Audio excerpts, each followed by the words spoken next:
Hey gang, how's it going? Today we are taking a look at the J-Ark from GaoGaiGar. Now, this is the toy of the fan favorite J-Ark, piloted by Soldat-J from the last half of the GaoGaiGar series. This sucker is big. I mean, this is a good 1.5 feet long. And this is, from what I am understanding, this is the original Takara release of this figure. This is not a Sonokong release. This character in the show is armed with ES missiles, standing for Escape Windows missiles. Imagine missiles with the capacity to create wormholes to get to the enemy faster. And anti-meson cannons, or anti-particle cannons, and they're so accurate that they can actually fire at the enemy, destroy the enemy, and leave everything else perfectly okay. Very useful in combat. The figure itself is pretty big, as I said, and it's very, very cool. It takes up a ton of shelf space. For an idea on the size of the actual vehicle mode, here is MP10 Prime next to him, and here is Cyberverse Hunger standing on him. Yeah, this thing isn't small by any stretch of the imagination. Now, if I had to complain about anything, and I always do, the only thing I don't like about this mode is this bit right here. This is a connector bit for one of his modes, specifically his giant robot mode, and it's really out of place. I wish that the designers had taken some kind of liberty and maybe had a flip so you could flip this around or hide this thing somehow, or even like just have it pushed down into the body. The connector ports here on the side don't bother me that much, but this thing really is annoying. In the show, you actually see these connector ports on the vehicle mode. Underneath, it's just a bunch of nothing, really. Overall, it's kind of just a giant flying brick, if I'm honest. The other issue I have is there's no weight to this thing. Besides the size, it's hollow plastic. All of the panels, everything, it's just a big chunk of hollow plastic. Now, he does have another robot in this mode.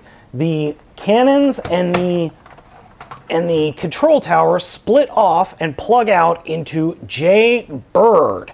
So we have two different flying vehicles, J-Bird and J-Carrier. So we've got two different flying vehicle modes now, which is cool. You have this little, small, but powerful, very, very fast flying unit, and then you've got the larger carrier unit where you could have other figures standing on top of. Decepticons see me rolling. They hatin'.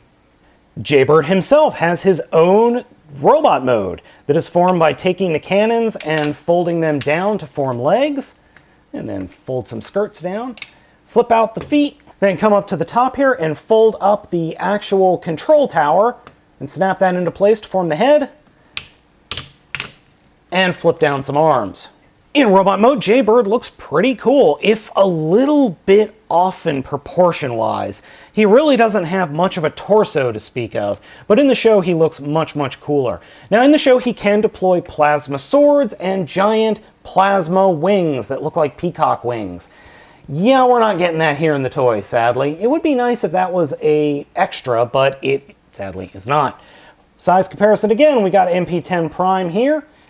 So he is almost the size of MP10 Prime. So he is roughly the size of a Voyager class figure, or in Voyager class in today's Transformers.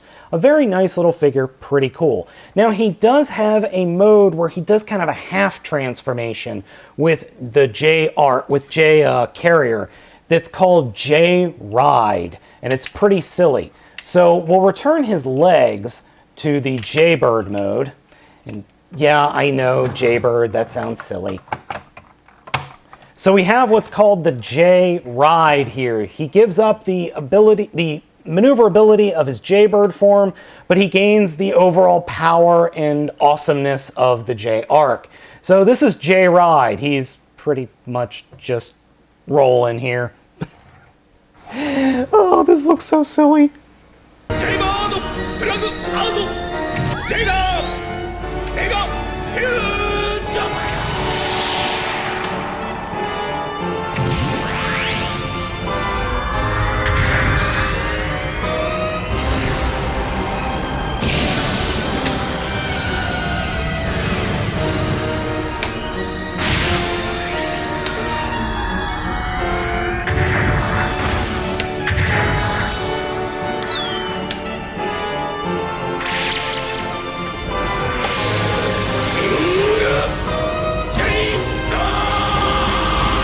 I will be the first to tell you that King J-Dar is massive. I mean, this figure is huge.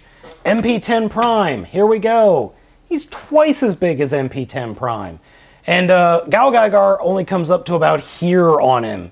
I mean, just ginormous. Now in the show, he's even bigger. I mean, he's just absolutely huge in the show.